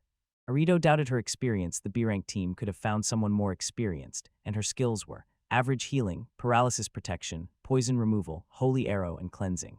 The boy looked intently at Sierra and immediately felt something was wrong with her status. It seemed vague and unnatural, and this instantly caught his attention and raised questions. Arrio suddenly remembered that he and his sister had not eaten yet and decided it was time to take a lunch break. The boy apologized to Sierra. The boys began to get ready to leave, and at that moment the stranger, who was about to have lunch nearby herself, offered to join. Sarah said that if Arrio wanted to become a master of item enhancement, she would gladly become his first client.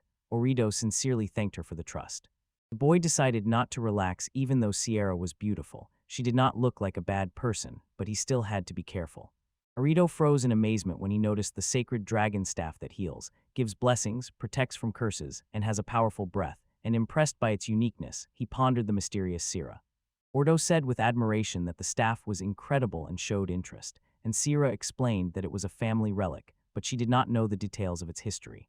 The boy admitted that he did not think the staff could mean so much to her, and suggested that the stranger was hiding her true origin, studying people undercover as a traveler. Arrio felt a chill of suspicion. Sarah seemed to have bad intentions and might have stolen the staff, so he began to look at this stranger suspiciously. At that moment, Leo said something to her brother. The younger sister happily reported that her brother agreed to the proposal. Lilo sincerely rejoiced for Sierra. The stranger thanked Arrio for understanding, but Arrio had no idea what they were even talking about. Sierra said that then a bigger room was needed. Leela replied that a small one would be enough for her, and that everyone could live together. Sierra noticed that at her age it was inconvenient. Arrio asked what the girls were talking about. Since Sierra had already agreed, the stranger was happy to become part of their life, and at that moment, Arrio remembered the story about Sierra and reflected on what he had heard. Lily felt that she really liked the food. Arrio apologized to the stranger for having to look after his sister. He understood that this might cause inconvenience, but the stranger said it did not bother her, and she was ready to help. The younger sister sincerely wished her brother good luck. Then Sarah promised the boy that she would take care of his sister. The traveler thanked his new acquaintance, and after that returned to his affairs. Arrio kept thinking about Sierra. She paid for the boys with a black card, the rarest one, and her people were extraordinary. The boy could not understand who this mysterious girl was. Shy Leela quietly liked Sierra. Maybe she really was a good person. Arrio decided to put it aside and focus on his own affairs. The traveler set off to look for work. The employer noticed how the boy's eyes lit up and said directly that this was not enough. He advised Arrio to learn to create things and explained that there would still be time to strengthen skills, but now it was necessary to expand knowledge in other areas. The man strictly advised to refuse improvement if it did not reach rank S. Each such upgrade would consume skill points, without which the guy would be unable to do anything. The worker smiled and replied that improvement is pleasant but not as effective as other skills, and as a blacksmith, it is better for him to create items from scratch. Silence nowhere took Arrio. He is upset. Having B rank, the adventurer was sure he had everything under control. He only knows how to improve things. But what can you do when the guy is already being refused right at the doorstep? But all the cover would have fallen apart as soon as Arrio showed his other blacksmith skills. He would definitely have been hired. Leela decided to call her brother, and when he answered, he immediately asked his sister what had happened. At her voice worried him, and he wanted to understand what was going on. The younger sister responded with surprise upon hearing her brother's familiar voice on the phone, and Arrio, noticing the excitement in her voice, asked Leela to calm down and then carefully inquired if anyone was nearby. The sister explained to her brother that he had asked her to act secretly, while meanwhile Sierra anxiously inquired what had happened to Leela because her behavior seemed strange. The younger sister called her brother to check how he was doing. Arrio replied that there were no significant results yet and apologized for making her worry, and Leela supported the boy. The sister said that he could create something incredible. He replied that he actually does not create, but only improves. In any case, it was truly impressive. Leo added that only her brother could do such a thing. At lunch, Arrio decided to play with Jilica. He carefully studied its structure, and as a result gained a new bell skill, which significantly expanded the card's capabilities. The boy did not fully understand how the system worked. Synchronization with the database, cashless payments, and establishing connections were a dark matter for him, but now he can talk to Leo from afar, and this greatly facilitates communication. The employer immediately emphasized, you need to know exactly how many slots the item has and what attributes it has, understand what their combination gives, and there is no way without data analysis. Arrio replied that blacksmiths lack analytical skills unless it is innate. The employer said he had never heard of a blacksmith who made improvements only in his own city. The employee noted, I have not seen a promotion to rank S, and the adventurer replied, I spent points only on necessary skills, and there are definitely at least 5 blacksmiths of rank A in the city. Arrio was not taken. They said he was not suitable for this job, but the fact that no one is considered as reinforcement is a good sign. It means the boy practically has no competition. The adventurer turned an ordinary sword into a magical blade, concealed his status, created a powerful potion against strong curses, and has all the necessary skills and qualities. Arrio decided to quit the job and sincerely thanked Leela for support and help. He thought everything over well and realized that only he himself could make such an important decision.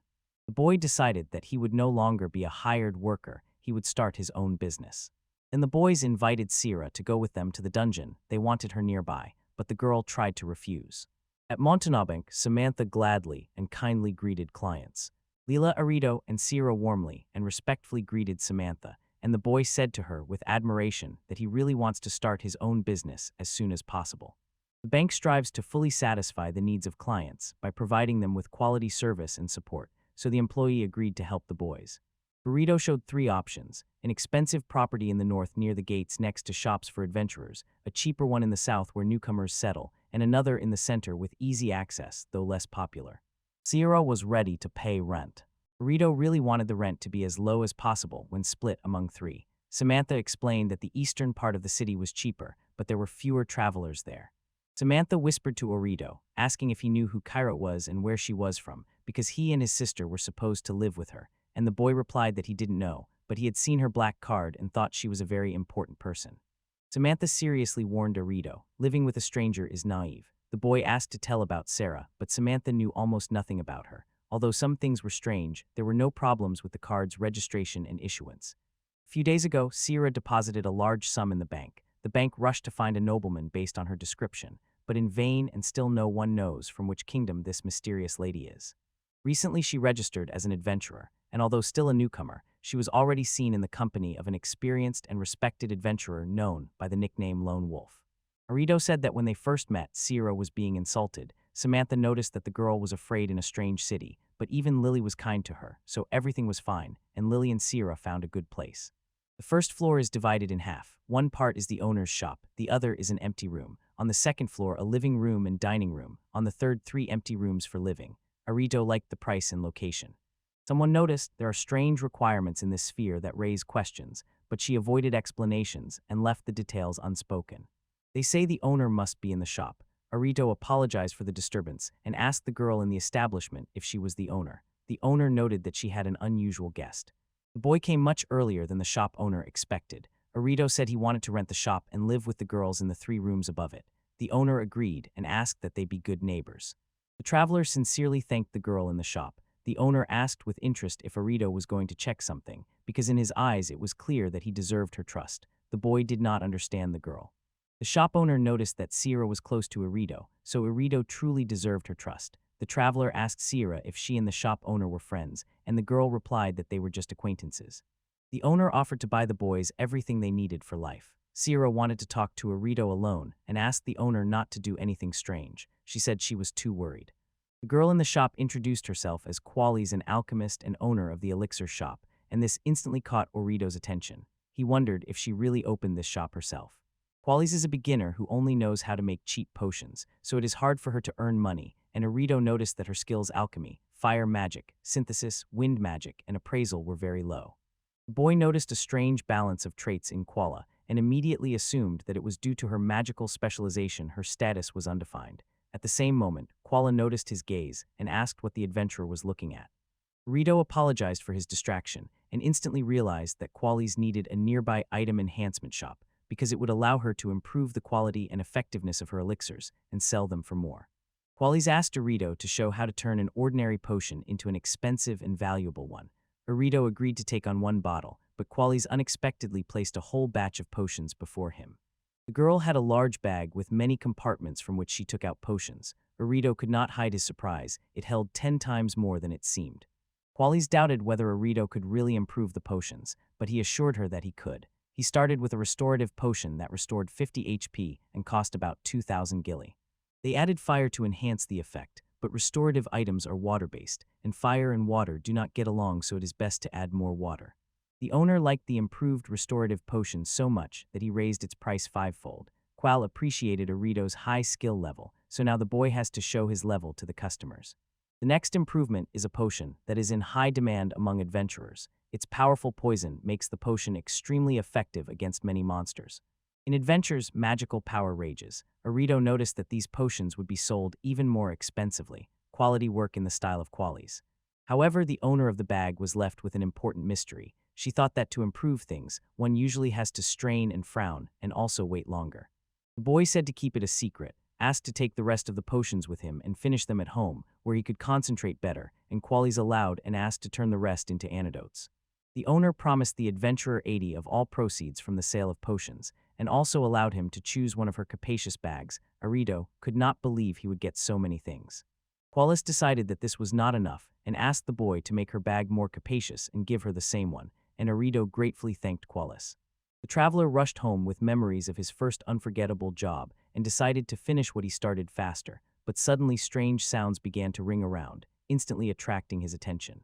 Someone is asking for help. A stranger asked if he had seen the task. But that boy asked if it was really about the old fortress. The first-rank adventurers who entered there are still not found. More than 2 weeks have passed, and most adventurers are already busy with new dungeons. Only an S-rank team is capable of that. A week after the opening, the store's sales reached an impressive million gillises, a great result for such a new establishment. Ordo has no clients at all. His services are lost due to low fame, and in this society it is not customary to improve things, so the boy does not know how to turn the situation around. Wallace jokingly looked into the neighbor for advice and noted that people rarely visit without a reason, especially strangers in her opinion. No one would suddenly ask a stranger for equipment upgrades. The shop owner advised Arrio to change his approach. Instead of waiting for customers to bring items, it is better to buy goods himself, improve them, and sell them, and the boy immediately asked Qualis how to do it correctly. Qualis noticed that it is better to sell goods directly to people or large stores. Arrio added that the store's location is not bad, and with the new idea, the reputation will grow and customers will appear. The owner assured that the income would be stable. The boy remarked, Qualis prepares potions when in the mood. The girl replied, the store is her hobby. Arrio decided to buy goods. Qualis emphasized that first one must choose one of three ways to obtain items: buy in shops or from people, kill monsters, or order from adventurers. The girl noticed that one should look at the profit size, how well everything works, and the quality of goods for retail sale, because it was weak, so it is better to order or buy items, although his main goal was to become a successful adventurer. Finally, the boy did kill a B-rank monster with his magic sword, so if he stocks up on the necessary items and improves them, weak monsters will no longer be a problem. Arrio decided to exterminate monsters and collect items. The traveler smiled, thanked the owner, and went to the shop. Qualis went home, and suddenly everything around quieted down. Leela is currently at preparatory classes until the evening, and Sierra set off on a journey with an old friend. They will be gone for several days. Turned out that Sierra had many acquaintances, and the girl sincerely wished the boy a safe journey to the place in the store. The traveler reached the branch of a large trading company in the southern part of the city. It is a universal store where all beginners gather, because there are plenty of affordable and cheap goods. The boy decided to buy a weapon to be ready for difficulties. Arrio, used to fighting with a sword, carefully examined the selection, and his gaze stopped on a bronze sword. This sword is slightly improved. The skill illustration simply says, if a certain slot of an item has already been assigned an attribute, adding more attributes to it is not allowed, even the same one. Unlocking items starts with leveling up to S rank. Improvements in rating only show the total number of slots, but to understand the nuances, experience and intuition are needed. Without them, one can accidentally level up the wrong slot. Such unfinished things could be bought for a pittance, fixed up, and resold for more. Arrio decided to look more closely for such profitable purchases. If you want more slots and better weapons, head to the northern shops. The guy noticed armor for 600,000 gils, probably without the necessary upgrades, which is why it was sold cheaply. Even if the seller bought and upgraded this armor, no one would want it to wear such armor. Enormous strength is needed, and it does not suit him. Suddenly, a girl peeked out and asked the adventurer what he thought about it. The gentleman replied that the armor suited him perfectly, but it was too heavy. The saleswoman said that such armor does not suit all buyers, but Arrio replied that he bought the armor, and the girl understood him. The boy thanked the saleswoman for her purchase. Arrio bought a steel sword and armor, which turned out to be very heavy. His hands ached from the strain, but he was satisfied. Now he had the best thing in the world. The guy managed to upgrade the bag from Qualis, increasing its capacity by 300 times. Now the bag became interdimensional and could store an incredible number of items. After 3 days of trial and error, the traveler finally lightened the armor and sword, made them more comfortable, and felt ready for the challenge. So confident in his abilities, he headed home. Arrio noticed a figure standing in front of his shop. The guy was interested in who this stranger in a cloak was. She looked like a real traveler, so he approached and asked the girl if she came to see him and if she wanted to buy something. The girl rushed into his arms, shining with joy. Finally, she found the adventurer. The stranger shyly apologized, said she hugged Arrio too tightly. The guy did not recognize the girl. They had recently met, but she was a little different. The traveler guessed that before him was Lady Melina. The girl noticed that Arrio had lifted the curse from her and saved her life. The boy immediately noticed Melina had changed. The girl felt that she was not even able to properly thank Arrio, so Melina was ready to help the traveler with any problems. The boy sincerely thanked the lady, and immediately the question arose, was Arrio interested in the old woman like Melina? The girl was ready to teach the adventurer, and the boy, impressed, asked Melina to tell how she got the curse. The girl agreed to tell, not knowing where to start. She is an adventurer, and recently her team received a mission to investigate a small old fort in the northern forest, where a high-ranking demon seems to have settled. The A-rank team boldly went to the old fort in search of a connection to Gilram's recent dungeon, but in a moment they were enveloped by a black fog. Melna had heard about that incredibly dangerous monster, but had never seen it with her own eyes. Suddenly, a black fog covered her, and then there was emptiness in her head. She remembers nothing else. Fortunately, another team picked up the girl, so she was able to return home, but the people Melina was with disappeared. Last week they were again assigned to investigate the fortress, and adventurers ready to do it have already appeared. They say the swordswoman is a loner, always takes missions alone, perhaps because of a curse, but this time she decided to go with the priestess, another adventurer. Priestess is truly strange. She registered only 10 days ago and has not completed a single task. She has a very expensive staff. Rumors say she is the daughter of some nobleman. It's strange that the swordswoman took her along. Samantha's words surfaced in Orito's memory. Sierra had just registered as an adventurer, but she was seen alongside an experienced adventurer nicknamed Lone Wolf, so the boy asked Melina what the priestess's name was. The one who took the quest was named Dark. Melna suddenly remembered a young, swarthy girl. The priestess was named Kina. Arito thanked the lady for the answers, but inside was certain that Melna was talking about Sarah. The lady stood up and got ready to leave, apologizing for distracting the boy from his work. Melna also said she needed help to reinforce something, so she would come again. Arito closed his shop and thought that if he went with the priestess and the swordswoman, he would only become a burden and drag them down. The traveler could only believe and wait, but he had a request for Lady Cavalli's. The shop owner immediately understood. This boy needed a lot of potions to restore mana. Quala found out about this when the boys moved into 3 rooms on the floor above the walls of the house, were so thin that the shop owner asked them to respect the neighbors and not make noise. When Wallace's strongest rivals got into trouble, she never hesitated to help the girl lead Arito behind the counter without explanation and asked if he was in a hurry. Dark was tired. Sarah asked her to endure and explained that it was hard for her to concentrate when she had to take care of the sanctuary at the same time, so Dark apologized. She did not want to complain. Dark noticed that it was primarily her fault. She was too relaxed and unprepared, and no one could say where this demonic god came from. The man in armor anxiously asked Quala's son if they were going in the right direction because no monster or demon had appeared on the way, and the girl replied that everything was fine and they would soon be there. Arito understood Wallace's boys had come to the place where Sierra was. The girl warned the traveler. The black fog itself is not dangerous. It is a distortion of magical essence, but curses hide in it that instantly drain health when inhaled. But with Arito's armor there are no quality problems. The boy agreed with the girl. It was strange that she noticed improvements in the armor because it looked the same from the outside. Now the armor was steel and sacred, had a sinister destruction zone, and was light. Cavalli's noticed that Arito's armor had the skill Sanctuary, like the one in Sierra's staff, and the traveler warned, the fog will not be a big obstacle, but the owner should not venture into such a dangerous place. Qualis said don't worry, she can use her magic, but there was protection on him, so the girl asked him to protect her well, and Arito agreed. The fog is so thick, dark, and gloomy that you can't see anything. Qualis noted that one must be careful. Suddenly the boy saw a large number of monsters with horror. The girl ironically remarked that the greeting was quite lively. Arito sharply said that they must run, there is no time for talk. At that moment Dark felt that the demonic god was much more dangerous. But the girl is annoyed by this. Destroying the monster is pointless because it comes back to life again. Sierra doesn't know, but the healing is almost complete. She asks Stark to hold on and endure a little longer, because only the property of light can defeat the monster. Darkness does not have it. Meanwhile, Arito rushes with Qualis, holding the girl in his arms. The shop owner feels pleased as if these were the princess's embraces, and the adventurer has to run even faster. The monsters are very slow. Arito is sure even if Walls falls, they definitely won't catch her, but the girl said she runs slowly, so they will catch her. The fog thickens, the monsters approach. The shop owner is ready to return to save Raido, but the traveler does not give up. The guys got away from the monsters, but here the fog was thicker, and it turned out that it was dangerous here too. The adventurer was cornered, and Qualis realized. Apparently, this is the owner of the fortress because everyone was so afraid to enter. The owner of the fort has wandering magical armor, and his attributes are darkness, strength, and agility. Arito understood. The ruler is too strong. He has energy absorption, a curse, the power of decay, the ability to build temples, resistance to light, and the ability to self-heal. The owner of the fort has many rare skills, but most importantly he himself is the source of that black mist.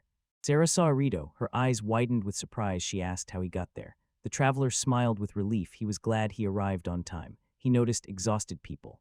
Dark replied that these people are cursed by the expansion. Arito noted that most likely they were members of Melna's team. Meanwhile, Dark introduced herself as a simple traveler. The traveler thought Dark is too frivolous for Sierra's team. Dates can wait. Qualis became interested in the darkness. The owner noticed that the armor of the demon god turned into a demon, and because of this, darkness was in trouble. Under the influence of the owner, and due to prolonged accumulation of magical elements, an independent entity emerged. Turns out these are, so to speak, the remnants of the demonic god, but even in this form he remains an S-rank threat. Sierra is currently busy healing, so Qualis believes that Arrio is the best option. The boy swallowed his saliva, overwhelmed with horror. The traveler shuddered with fear. The shop owner calmly told Arrio not to be so afraid. If this were a real demon, the boy would be completely powerless against him, but now is not the time for talk. Qualis suddenly realized that the main threat to the remnants of the demon god was Arrio. The traveler petrified with horror as the demon began to approach him. If the demon attacks Arrio, he will have to do something, but the sword is not yet improved, and the boy does not have the strength to hold it with one hand, so he must act instantly. The demon suddenly attacked the adventurer, knocked him down, and now the armor is gradually weakening. The demon activates the skill disillusion. It is absurd. When the armor falls to zero, it will melt and Arrio will die. The traveler urgently needs to come up with something. The armor can no longer be strengthened. The sword flew somewhere, and he needs to decide what to do with the demon's skill. This armor was worn by the demon Belial. They say whoever wears it will be cursed. It carries the curse of deformation, grants dark protection, increased physical strength, and the ability to change size. If Arrio replaces all slots with skills with a holy attribute, the curse will disappear. The adventurer almost died. He involuntarily remembered the reinforcement slot. Qualis believes in Arrio. It seemed the adventurer finally understood what the girl meant earlier, and the boy calmed down. He still had time, because it is the same mechanism as when strengthening the sword. The traveler can do this, so he gathers his thoughts and focuses. He needs to open the improvement slot, choose the attribute, and the amount he will pay. Only the correct choice remains. Arrio decided to put everything he could on the line. At that moment, the monster made terrifying sounds. It seemed the boy won. Qualis only confirmed this. Arrio is in shock. Dark prays for the boy and says he must be tired. Sarah shines with joy over the traveler's victory. Quala enthusiastically praises Dorito, and the boy is sincerely grateful to the girls, especially Quala, for the helpful advice. Arrio sneezed, and the girls became worried. It was cold here, and they had no spare clothes with them, so the shop owner said that they could not go out dressed like that. Cursed armor of Belial gradually wore out. It was supposed to automatically adjust to the body. At first, Arrio frees slots for improvements and enhances the wind attribute to make it lighter. Perhaps the boy will come to terms with his weak characteristics after all. The cursed armor now grants him more physical strength, protection from darkness and lightness. Arrio put on the armor and felt disgust. It seemed to adjust his body to itself, although usually it is the other way around. Over time, the boy gets used to this discomfort, but surprisingly, he completely forgot about that pile of monsters. Qualis wondered when it would finally all subside. Arrio noticed there was no peace. Darkness rushed into battle. Incredible, there really was a pile of monsters here. The dark ass asks the boys for help, and the shop owner believes that the traveler can now reliably support them if he wisely uses this magical curse. The request weighed heavily on Arrio's heart, but he cannot resist. He rushes into battle to help Dark. Suddenly, a weakened girl woke up on the floor and asked, "Is someone here?" Sierra whispered to the awakened girl that she had nothing to fear. The one in armor was not a monster, but he was its conqueror. But the girl did not believe it, because even 3-rank adventurers were powerless. Hard to believe, but the dark fog had already dissipated, and the girl who woke up noticed it. She woke up and got ready to rest, but the rumor had already spread through the city that the group had captured the monster's lair and rescued the missing adventurers. They say that the team included Dark, a great swordswoman, Sarah, a priestess, and an unknown black knight.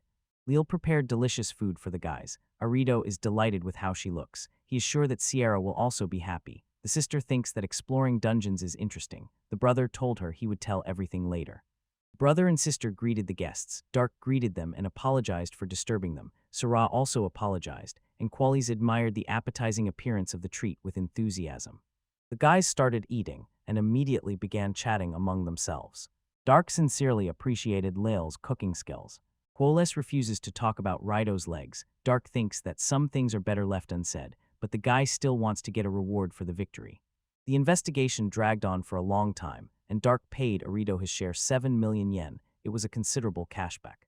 All of Girika's deals are in the lines of history. The traveler apologized for the inconvenience. Sarah calmly said to Arrio, "Don't worry." Qualis is sincerely grateful to the traveler for the shop. Dark also felt gratitude. The guy believes that all the girls he knows deserve his trust. In fact, Arrio had something important for Lily, Qualis, Sarah, and Dark, and finally decided to honestly tell them about his abilities. The guy told the girls everything, and their faces blossomed with joy. Kuala asked if his story was a secret, because its telling could help the cause. The boy replied that it would cause problems, because he wanted to become a traveler. Lil and Dark were delighted, and Sierra and Kuala were shocked. Sierra asked in surprise why then he had raised the item enhancement skill to level S, and the boy replied that his base stats were low, so he created the strongest equipment that suited him. Suddenly Sierra, Dark and emotionless, whispered behind Rito and Leela, and they felt a rising anxiety. Then the girls turned around and burst with joy, praising Arito, and the boy thanked his acquaintances. The traveler promised to do everything possible. The world had become more dangerous, and now one could even die from a dragon. The girls celebrated his departure, and the craftsman's life was going smoothly. It was hardly worth quitting this business. It was already morning. The air still carried yesterday's noise. The boys had been noisy until late. It seemed Leela was again in bed next to Arito, and Qualis nearby. Sarah looked sternly at Qualis and asked what she was doing there. Leela gently told her brother that it was already morning. Lily said that breakfast was ready, but instead of calm, Sierra and Qualis began to quarrel over that situation, and the morning became too noisy. Dark said cheerfully, "Good morning. She had so much fun yesterday." Arito was surprised Dark was here too. Everyone gathered and sat down to breakfast. Everyone really liked the food. It was truly delicious. And then they began to hurry Leela because it was already late. Lilia was already preparing to leave. The boys sincerely wished her a good day. Dark noticed that Arito's sister was doing well in preparatory school and said that without Lilia it would be difficult for them. The boys started talking to him, eagerly encouraging him to become an adventurer. He agrees. He created a magical sword that barely reaches risk level. The guy decides to save money, but stronger weapons cost much more. Qualis noted that strengthening and selling weapons is unprofitable. Dark warned that without increasing Arito's stats, he would not be able to use strong weapons, and Sierra added that combat skills are necessary. Because of this, the guy began to improve and sell materials collected in battles, items that drop, inexpensive, but by killing demons you can raise stats and save SP. The girls really liked this idea. Arito's attentiveness surprised Darko. Kuala appreciated his idea. Sierra offered to help the traveler, and Arito noted that they were all good. Suddenly Leela called her brother, and a bit confused, said that she had forgotten the sheet with the assignment on the table. She asked Arito to bring her the assignment during lunch. The boy felt that without a note for his sister, there would be trouble, so he had to give it to her, while the girls meanwhile were asking what Arito was doing with Gillica. The traveler explained. He improved Gillica. Now it can make calls, and also updated the chaos map and added a messaging function to it. The guy replied that messages are less noticeable than calls, so it's more convenient to communicate. You can write to those added as friends, and these features are very liked by girls. Dark noticed that it was extremely useful and convenient. Sierra emphasized that Arito's special ability would soon be revealed, and the shop owner added that the boy has a talent for creating new items. Cavalli suggested to the traveler to try a few more such items, and the boy immediately thought that this novelty should be sold exclusively, and Dark asks to make an improved Gilly for her. Sarah and Cavallis also wanted an improved map, so the three girls gave their cards for the reader update. The guy doesn't care, but there is a condition. The adventurer set out to improve the Gillics of his familiars, but everything went awry. Remembering her task, the boy decided to take Lilo the documents, and toys were lying on the table. The traveler, searching for his sister's paper, comes across a sheet with questions about things for adventures and understands why his sister visited Culis, although it was his duty. Arito believed he could be relied upon, but in knowledge and status he noticeably lagged behind others. Nevertheless, the boy did not give up and was ready to work hard. Finally, the traveler began to sow chaos all around and was able to strengthen things. The girls he knew supported him and sincerely rejoiced at Arito's success. The girls started checking calls and messages, and the boy only hoped that they would manage with the maps. Arito arrived on time at the Riot Preparatory School, where his sister studies, and it was hard for him to believe that under the control of the Adventurers Guild, students with good recommendations pass without exams. A man at the school noticed that Lilo's abilities were among the best. Admission rules are easy to change, so one must prepare well for entrance exams. The sister runs to meet her brother, who is proud of her. The sister apologized for disturbing him, and the brother waved it off. There was nothing to worry about. Leela asked in surprise why Arito was worried, and he asked who the girl next to her was. Lily gently calmed the girl, assuring her that the traveler would not harm her. The stranger introduced herself as Katerina, and Arito in response introduced himself and asked if Katerina was his sister's friend. Lulu herself answered that Katerina was her friend, just very shy. The boy could not imagine how two such shy girls get along at all. The brother gave the sister a paper with a task. Suddenly, the stranger appeared, asked suspiciously what students were doing here with some person, and said she would call security. Lily addressed the stranger named Erica and, with a worried voice, said that this was her brother. Erica looked suspiciously at the boy and asked if he was human, and the unfamiliar Arrio girl instantly rushed at him with questions, believing that he was the one who ordered Lilo to call him older brother. The boy waved it off. He didn't care what they said, they were brother and sister. Arrio noticed that Erica was nervous. Lilo explained that her older brother had brought her what she had forgotten. Erica decisively ordered the traveler to leave immediately and asked the students to return, because after lunch they had another practical lesson. Erica angrily scolded Katerina, reminded her of the elf's dignity, and warned that she herself had caused trouble and was now getting what she deserved, so she had to think with her head. Katerina might not reach the average level, so she needed to think everything through well, and the girl cried, apologizing to Erica. The sensible girl did not calm down and shouted at Katerina because she started crying. Erica asks the crying girl to be mentally stronger next time. The angry girl runs away. Arrio asks if Katerina is okay. The younger sister, with a curious expression on her face, asked, "Is Erica really a princess?" Katerina had been her friend since childhood, although she had a completely different status. Erica did not claim the throne because of her brother and sister, so she became an adventurer to achieve success on her own. Katerina said that she and Erica studied at this preparatory school, and added that the angry girl often worries about her. Arrio did not believe that the angry girl said this out of concern for Katerina. Then Leela's brother asked the sister's friend why she could not reach the average level. During practical training, you will have to fight with the instructor. If in battle your life points fall below a certain level, you will fail the exam. In Katerina's case, this is harder to do, so she is unnecessary. Students are allowed to restore health, but Leela's friend cannot use magic. She is not agile enough and finds it hard to retreat, so Arrio understood that restorative medicine must be taken. Lilo's brother gave his sister's friend an exclusive potion to help Katerina reach an intermediate level. The girl grabbed the potion. Ridu returned home, having finished his errands. Lilu returned home. Her brother met his sister and asked how her day went. Leela thanked her brother. Katerina said with a smile that she received a satisfactory grade for the first time thanks to the advice and items from Lilo's brother. The sister exclaimed that it was amazing, and Katerina did it with one hammer strike. Orito's sister was surprised. Her friend understood everything so quickly because she herself would not have managed, and it turned out that Leo's brother used memories from a previous life about the hammer to help his sister's friend. Katerina had never held such an item before, and the traveler wanted to test his new automatic restorative potion on someone, which activates when HP falls to 50 and automatically restores health. Thanks to the victory, the girl Arito will better understand what the new potion is for. Leo thanked her brother and noted that Katerina and the restorative potion passed the test. Leo's friend cried. Tavarin was congratulated for success in preparatory school of Erica, though reluctantly praised her. Arito was sitting in the Rignum tool shop where potions were sold. Yonadan dozed off. The man in the apron awkwardly apologized for his wait and, sighing, said the test was completed. The potion worked. Arito was truly a master of his craft. The man extended his hand and asked the boy to bring any amount of the tested product, saying now it was the best in the store. And Arito thought he was earning a lot since the shop and customers were satisfied with the novelty. The seller sincerely thanked the boy for his help and paid for the adventurer's services. Suddenly, a card fell from Arito's hands, and the boy apologized for his inattention.